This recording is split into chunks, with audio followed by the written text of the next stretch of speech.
सब हमेशा से ऐसी ही थी? बिल्कुल नहीं। आज हम इसके शुरुआती विकास की कहानी में एक गहरी पड़ताल करेंगे। हमारे पास जो दस्तावेज हैं वो बताते हैं कि पहले 50 संशोधन सिर्फ कानूनी बदलाव नहीं थे, बल्कि एक नए राष्ट्र के संघर्ष और महत्वाकांक्षा की कहानी है। बिल्कुल सही कहा आपने। और ये समझना बहुत जरूरी है कि हर संशोधन उस समय की सामाजिक और राजनीतिक चुनौतियों का एक आईना है। ये हमें बताते हैं कि देश किन समस्याओं से जूझ रहा था, चाहे वो भूमि सुधार हो या फिर संसद और न्यायपालिका के बीच सत्ता का संतुलन। ये एक जीवंत दस्तावेज के विकास की कहानी है। तो चलिए इसी कहानी को परत दर परत खोलते हैं। सबसे पहले बात करते हैं पहले दशक की। पहला संशोधन तो 1951 में ही आ गया था, आजादी के फौरन बाद। ये भूमि सुधारों से जुड़ा था और इसने 9वीं अनुसूची को जन्म दिया। ये इतना जरूरी क्यों था उस वक्त? देखिए, आजादी के बाद सबसे बड़ी चुनौतियों में से एक थी जमींदारी प्रथा को खत्म करना। मतलब समानता लाने के लिए ये बहुत जरूरी था। लेकिन हो ये रहा था कि जब भी सरकार भूमि सुधार का कोई कानून लाती, जमींदार उसे संपत्ति के मौलिक अधिकार के आधार पर अदालत में चुनौती दे देते थे। अच्छा, तो हर कानून कोर्ट में जाके अटक जाता था। हाँ बिल्कुल। तो 9वीं अनुसूची एक तरह का, आप कह सकते हैं, एक सुरक्षा कवच बनाया गया। इस सूची में डाले गए किसी भी कानून की न्यायिक समीक्षा नहीं हो सकती थी। मतलब उन कानूनों पर अदालत कुछ नहीं कर सकती थी? जी। इससे हुआ ये कि भूमि सुधारों को तेजी से लागू करने में मदद मिली। सरकार किसी राज्य में जमींदारों से जमीन लेकर भूमिहीन किसानों में बांट सकती थी और जमींदार अदालत नहीं जा सकते थे। लेकिन इसी दौर में और भी बदलाव हो रहे थे जो देश को व्यवस्थित कर रहे थे, जैसे दूसरा संशोधन। हाँ, दूसरा संशोधन लोकसभा में प्रतिनिधित्व के पैमाने से जुड़ा था। उसने ये सुनिश्चित किया कि एक सांसद 7.5 लाख से ज्यादा लोगों का भी प्रतिनिधित्व कर सके। आबादी बढ़ रही थी तो ये जरूरी था। और तीसरा संशोधन? तीसरा संशोधन भी बहुत महत्वपूर्ण था। इसने संसद को खाद्यान्न, पशुचारा और कच्चे माल के उत्पादन और व्यापार पर नियंत्रण करने की शक्ति दी। ये देश की खाद्य सुरक्षा के लिए बड़ा कदम था। और फिर आता है चौथा संशोधन, जो फिर से संपत्ति के अधिकार से जुड़ा था। ये थोड़ा कंफ्यूजिंग लगता है। हाँ, ये दिलचस्प है। चौथे संशोधन ने कहा कि अगर सरकार किसी निजी संपत्ति का अधिग्रहण करती है किसी विकास परियोजना के लिए, तो दिए जाने वाले मुआवजे को अदालत में इस आधार पर चुनौती नहीं दी जा सकती कि वो अपर्याप्त है। मतलब कोई उदाहरण दे सकते हैं? जरूर। मान लीजिए सरकार को एक बड़ा बांध बनाने के लिए किसी गांव की जमीन चाहिए। अब सरकार जो मुआवजा तय करेगी उसे गांव वाले अदालत में ये कहकर चैलेंज नहीं कर सकते कि ये बाजार भाव से बहुत कम है। तो एक तरफ भूमि सुधार के लिए कानून को अदालत से बचाया जा रहा था और दूसरी तरफ विकास परियोजनाओं के लिए भी। सही पकड़ा आपने। ये उस दौर की प्राथमिकताएं दिखाता है, सामाजिक न्याय और तेजी से विकास। और इसी दौर में राज्यों की सीमाओं पर भी बहुत काम चल रहा था, है ना? हाँ बिल्कुल। 5वें संशोधन ने राष्ट्रपति को ये अधिकार दिया कि वो राज्यों की सीमाओं में बदलाव वाले विधेयकों पर राय देने के लिए राज्यों को एक समय सीमा दे सकते हैं। लेकिन असली और सबसे बड़ा कदम था 7वां संशोधन 1956 में। अच्छा, राज्यों का पुनर्गठन? जी। इसने भाषाई आधार पर राज्यों का पुनर्गठन किया। वो जो पुरानी ABCD श्रेणी की व्यवस्था थी ना, उसे खत्म करके 14 राज्य और 6 केंद्र शासित प्रदेश बनाए। भारत का जो आज हम नक्शा देखते हैं उसकी नींव इसी ने रखी थी। और इसी दौर में सामाजिक न्याय और अंतर्राष्ट्रीय समझौते भी शामिल हुए। हाँ, 8वें संशोधन ने SC/ST और एंग्लो इंडियंस के लिए आरक्षण को और 10 साल के लिए बढ़ा दिया। ये एक रूटीन लेकिन जरूरी कदम था। और 9वां संशोधन, वो तो बेरोजगारी संघ वाले मामले से जुड़ा था। जी। 9वें संशोधन ने भारत पाक समझौते के तहत पश्चिम बंगाल का बेरुबारी संघ क्षेत्र पाकिस्तान को सौंपने की संवैधानिक अनुमति दी। और फिर 10वें संशोधन से दादरा और नगर हवेली को भारत में विधिवत रूप से शामिल कर लिया गया। तो पहला दौर था राष्ट्र को एक करने और उसकी नींव रखने का। अब हम दूसरे दौर में आते हैं, जहां नए क्षेत्रों का एकीकरण और संस्थागत मजबूती पर जोर दिखता है। बिल्कुल। 12वें संशोधन से गोवा, दमन और दीव को भारत में मिलाया गया। फिर 14वें संशोधन से पुडुचेरी को केंद्र शासित प्रदेश के रूप में शामिल किया गया। और नागालैंड का मामला भी तो इसी दौर का है। हाँ, 13वां संशोधन खास नागालैंड के लिए था। उसे विशेष प्रावधानों के साथ राज्य का दर्जा दिया गया। ये दिखाता है कि भारत अपनी सीमाओं को अंतिम रूप दे रहा था और क्षेत्रीय आकांक्षाओं को भी जगह दे रहा था। पर सिर्फ सीमाएं ही नहीं, संस्थाओं के अंदर भी बदलाव हो रहे थे। हाँ, ये भी बहुत जरूरी था।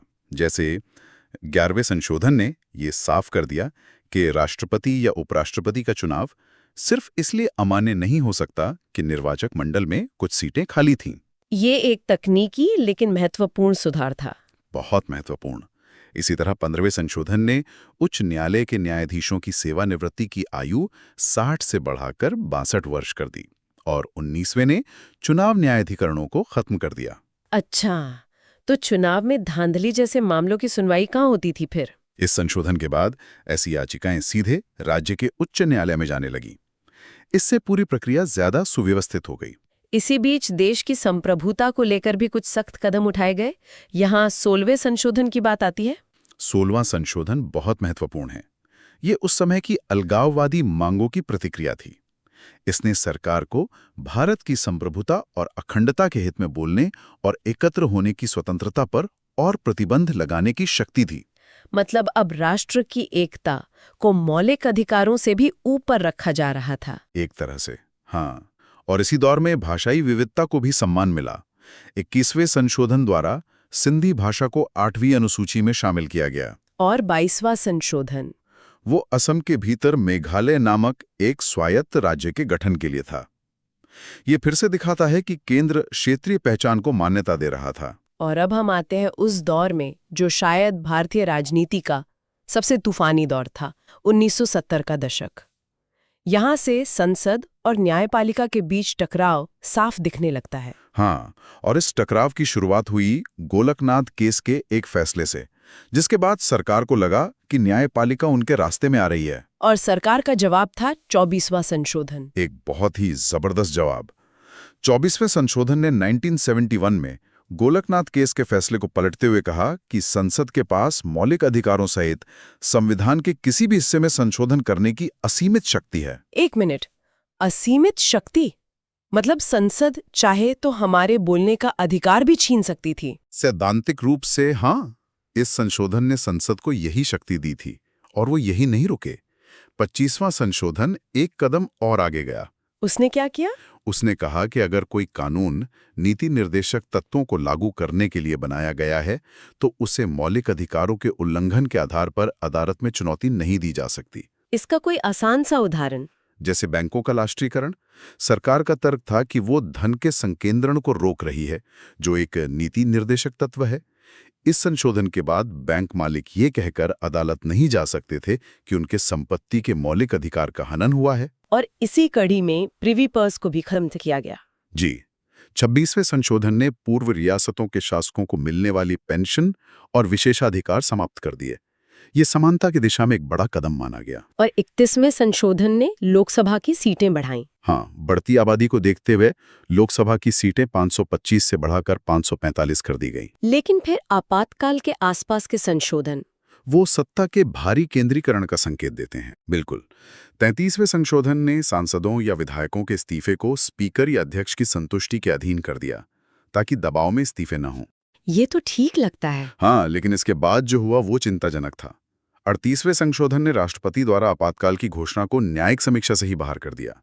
मतलब अदालत पूछ ही नहीं सकती थी कि इमरजेंसी क्यों लगाई गई। और 39वां संशोधन तो और भी ज्यादा विवादास्पद था। 39वां संशोधन तो सीधे सीधे प्रधानमंत्री के चुनाव विवाद से जुड़ा था। इसने राष्ट्रपति, प्रधानमंत्री जैसे शीर्ष पदों के चुनावी विवादों को अदालतों के अधिकार क्षेत्र से ही बाहर कर दिया। वाह, ये तो लोकतंत्र के लिए बहुत खतरनाक था। और फिर इस सिलसिले की आखिरी कड़ी थी 42वां संशोधन, जिसे लघु संविधान भी कहते हैं। 42वां संशोधन जो 1976 में आपातकाल के दौरान पारित हुआ, उसने संविधान की आत्मा को ही बदलने का प्रयास किया। इसमें क्या क्या बड़े बदलाव थे? ऐत्रेय प्रस्तावना में समाजवादी, पंथनिरपेक्ष और अखंडता शब्द जोड़े गए। 10 मौलिक कर्तव्य शामिल किए गए।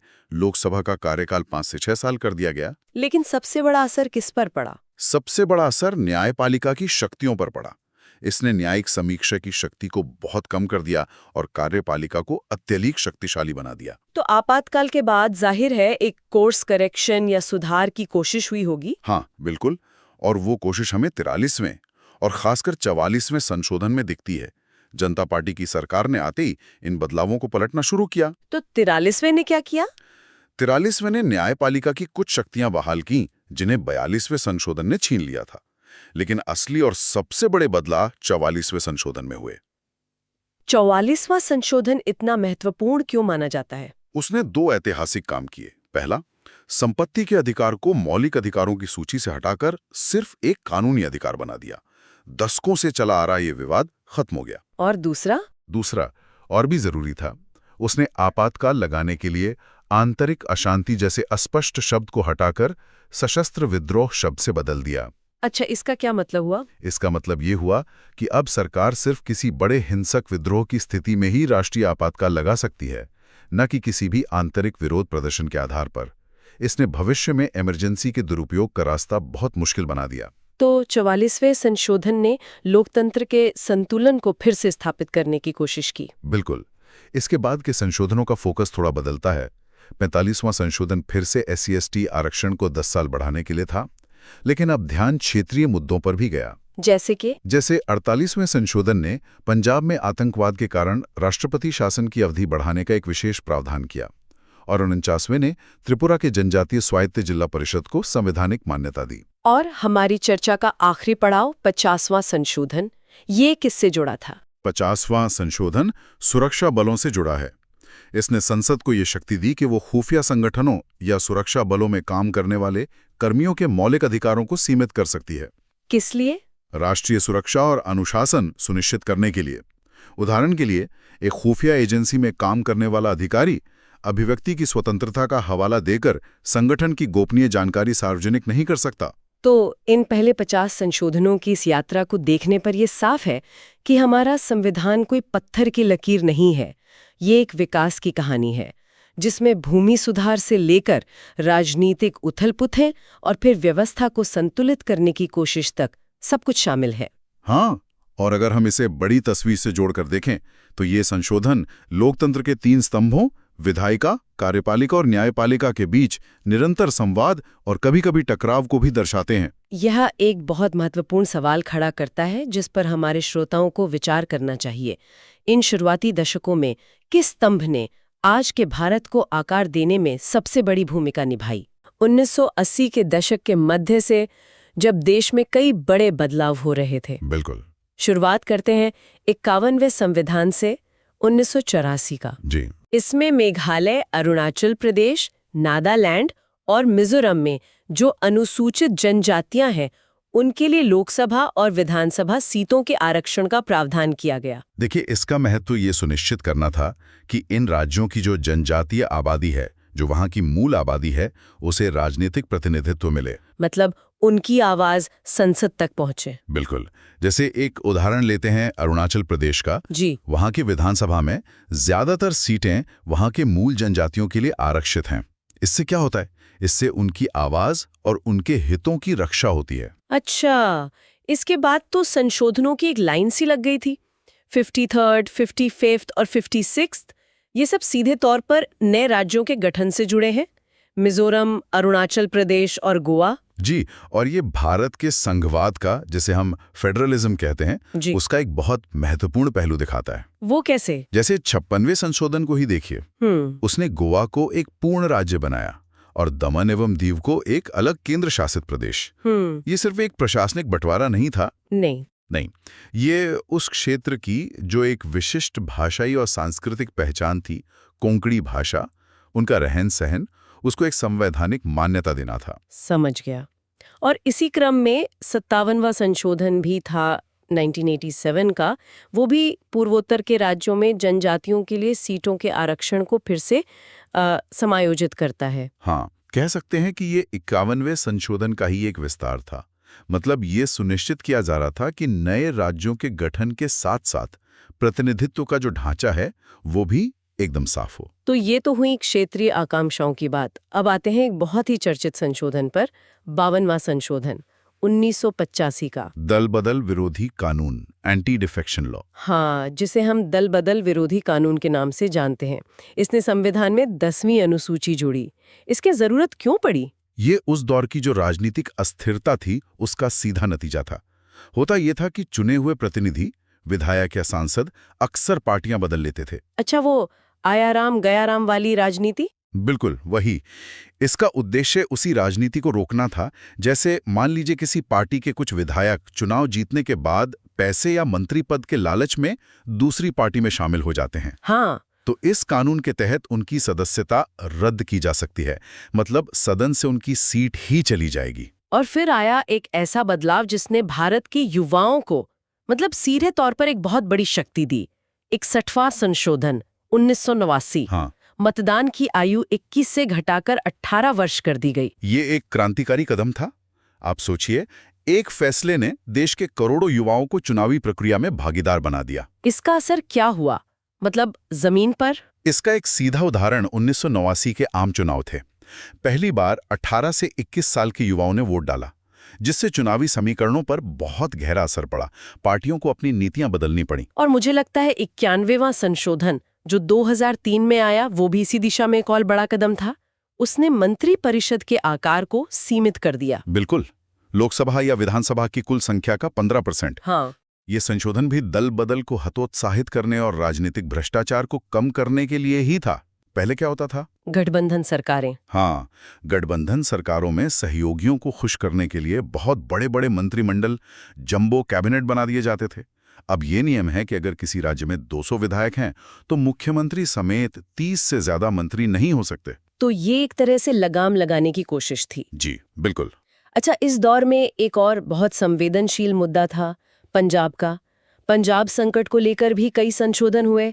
59, 63, 64 एक पूरी सीरीज है। हाँ, 59वें संशोधन 1988 ने पंजाब में आंतरिक अशांति के आधार पर आपातकाल यानी इमरजेंसी लगाने के प्रावधानों को और सख्त किया था। ये तो काफी विवादास्पद रहा होगा। बहुत। इसीलिए जब स्थिति में कुछ सुधार हुआ तो 63वें संशोधन द्वारा इसे वापस ले लिया गया। लेकिन संकट खत्म नहीं हुआ। इसके बाद 64वें, 67वें और 68वें संशोधनों के जरिए वहां राष्ट्रपति शासन, प्रेसिडेंस रूल की अवधि को बार बार बढ़ाया गया। कितना बढ़ाया गया? वो अंततः 5 साल तक पहुंच गई। ये उस समय राज्य की जो असाधारण स्थिति थी उसे दिखाता है। अब आते हैं सामाजिक न्याय और आरक्षण के मुद्दे पर। ये तो इन संशोधनों में लगातार देखने को मिलता है। जी। 62वां, 79वां, 95वां और फिर 104वां संशोधन, ये सब SC, ST और एंग्लो इंडियंस के लिए आरक्षण की अवधि को हर 10 साल के लिए आगे बढ़ाते हैं। और ये संविधान के मूल उद्देश्य को ही दर्शाता है। उद्देश्य ये है कि जब तक सामाजिक समानता का लक्ष्य हासिल नहीं हो जाता, तब तक ये सकारात्मक कार्रवाई, जिसे हम अफर्मेटिव एक्शन कहते हैं, वो जारी रखी जाए। लेकिन 104वें संशोधन ने एक महत्वपूर्ण बदलाव किया। हाँ, उसने एंग्लो इंडियन समुदाय के लिए जो सीटों का मनोनयन होता था, नॉमिनेशन, उसे समाप्त कर दिया। अच्छा, और आरक्षण सिर्फ सीटों तक ही तो सीमित नहीं था। 77वां और 85वां संशोधन ये प्रमोशन में आरक्षण की बात करते हैं। बिल्कुल, ये सरकारी नौकरियों में पदोन्नति यानी प्रमोशन में SC, ST आरक्षण और परिणामी वरिष्ठता से संबंधित हैं। ये परिणामी वरिष्ठता या कॉन्सिक्वेंशियल सीनियरिटी क्या है, इसे थोड़ा आसान भाषा में समझाएंगी? हाँ बिल्कुल, इसका मतलब ये है कि अगर कोई आरक्षित वर्ग का कर्मचारी आरक्षण के जरिए जल्दी प्रमोट होता है तो वो अपने सामान्य वर्ग के बैचमेट से सीनियर माना जाएगा, भले ही दोनों ने नौकरी एक साथ शुरू की हो। ओह अच्छा। ये एक बहुत ही विवादास्पद विषय रहा है। इस पर अदालतों में लंबी बहस हुई है। और 81वां संशोधन 2000 का वो बैकलॉग भर्तियों की बात करता है। जी, इसका मतलब है कि अगर किसी साल SC, ST की आरक्षित सीटें खाली रह जाती हैं तो उन्हें अगले साल भरा जा सकता है, और ऐसा करते समय जो 50% आरक्षण की सीमा है उसका उल्लंघन नहीं माना जाएगा। मतलब वो सीटें लैप्स नहीं होंगी? जैसे अगर किसी 100 में से 15 सीटें खाली रह गईं तो अगले साल की भर्तियों में उन्हें अलग से जोड़कर भरा जा सकता है। और फिर हाल के कुछ बड़े बदलाव है, 102वां, 103वां, 105वां और 106वां। ये बहुत ही महत्वपूर्ण है। 102वें ने राष्ट्रीय पिछड़ा वर्ग आयोग यानी NCBC को संवैधानिक दर्जा दिया, जिससे उसकी शक्तियां बहुत बढ़ गईं। तो एक नई बहस ही शुरू कर दी।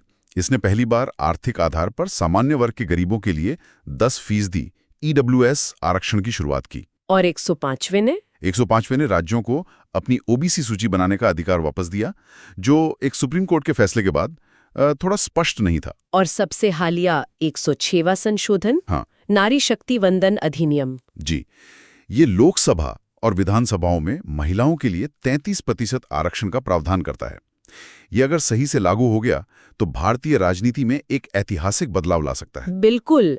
अब जरा आर्थिक मोर्चे पर आते हैं। 60वां, 80वां, 88वां और 101वां संशोधन, ये सब अर्थव्यवस्था से जुड़े हैं। हाँ, 60वां संशोधन तो एक छोटा सा बदलाव था।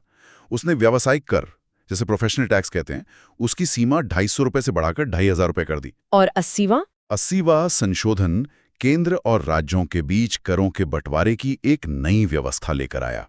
फिर 88वें ने सेवा कर यानी सर्विस टैक्स को एक संवैधानिक आधार दिया।